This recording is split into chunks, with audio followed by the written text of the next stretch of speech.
Thank you, नमस्कार। और अब देखने वाली बात ये भी है कि सादुलपुर विधानसभा क्षेत्र जो चूरू की एक लोकसभा क्षेत्र है, यहाँ से मनोज नांगली ने इस बार 4 महीने पहले ये मानिए कि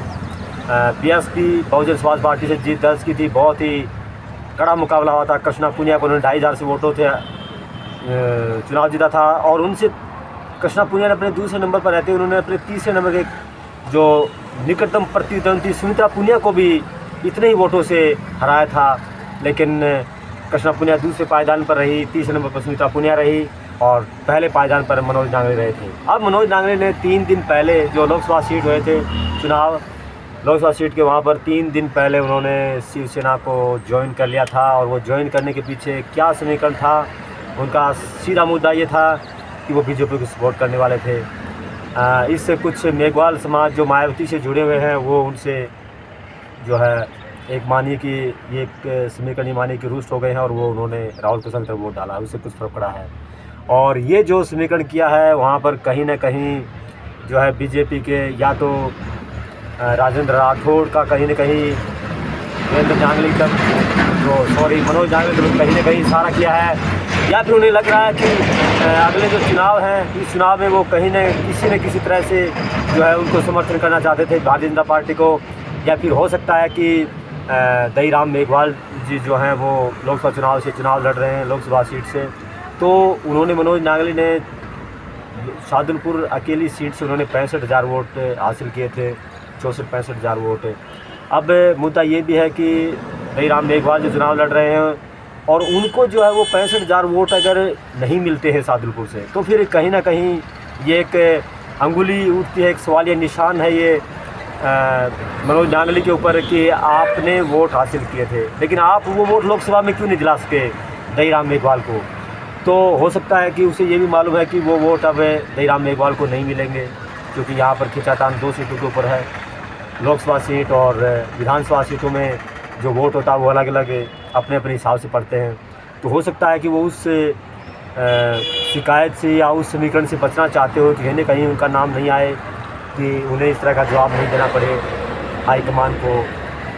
कुमारी बहन मायावती को, या फिर किसी भी तरह से, या फिर उनका और मुद्दा हो सकता है। तो फिर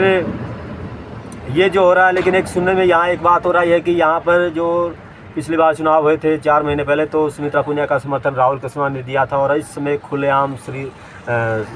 सुमित्रा पुनिया ने बीजेपी का जो समर्थन किया है। और वो जानते हैं सुमित्रा पुनिया कि अगर कृष्णा पुनिया और मनोज नांगली अगर चुनाव यहाँ से लड़ते हैं और फिर राहुल कृष्ण सुमित्रा पुनिया को समर्थन नहीं करके इस कृष्णा पुनिया को करेंगे, क्योंकि कृष्णा पुनिया ने इसमें जो है वो राहुल कृष्णा का समर्थन कर रही कृष्णा पुनिया। तो स्वाभाविक है कि अगली बार जब चुनाव होंगे विधानसभा के, तो राहुल कृष्णा जो है वो अपने उनके जितने भी वोट हैं यहाँ पर 40-45,000 वोट है, वो विधानसभा में उनके इतने ही वोट आएंगे अगर 3 कैंडिडेट लड़ेंगे तो वो वोट कृष्णा पुनिया को सपोर्ट करेंगे। तो फिर सुमित्रा को तो यहाँ पर जीतने का कोई सवाल ही नहीं होता है। फिर मनोज नांगली को भी लगता है कि अगर मैं यहाँ से चुनाव लड़ूंगा तो क्या कि कृष्णा पुनिया सीधा मुकाबला नहीं कर पाऊँगा, क्योंकि अगर राहुल कृष्णा का अगर समर्थन उनको मिलता है तो भी काफ़ी वोटों से जो यहाँ पर मुझे यहाँ पर हार जो है दिखाई दे रही है। एक समीकरण के हिसाब से हम यहाँ पर बात करें अपने चैनल के माध्यम से, तो ऐसा सुनने में आया कि सुमित्रा पुनिया इस बार सादुलपुर से जो है भारतीय जनता पार्टी से चुनाव लड़ेगी और मनोज नांगली इस बार बीएसपी से सादुलपुर से चुनाव न लड़के तारानगर से चुनाव लड़ेंगे, क्योंकि वहाँ से इस बार जो है राजेंद्र राठौड़ जो है वो तारानगर से हार गए हैं। तो तारानगर में जहाँ एक प्रतिपक्ष और एक वरिष्ठ नेता मैं कहूँगा राजेंद्र राठौड़ जी अगर हार गए तो फिर दूसरे किसी नेता का तो वहाँ जीतने का जो है बहुत ही मुश्किल चांस है। और ऐसे मुश्किल अवसर के ऊपर वो क्या है कि आप गठबंधन होंगे, हर तरह से अपने हिसाब से पार्टी करेगी। तो ऐसा सुनने में आ रहा है कि मनोज नांगली भारतीय जनता पार्टी से तारानगर से चुनाव लड़ेंगे और वहाँ पर वहाँ जो बीजेपी के जो वहाँ पर वोट थे वो सभी वहाँ जो है तारानगर में वो वोट जो है वो मनोज नांगली को मिलेंगे। और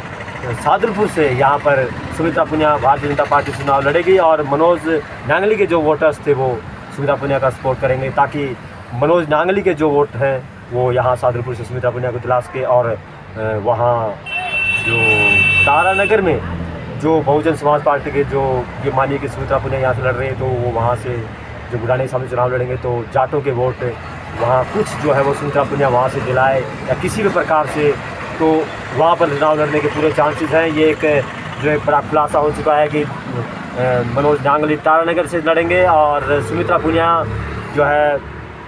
शाहजहाँपुर से चुनाव लड़ेगी। ये एक तरह से समीकरण बन चुका है।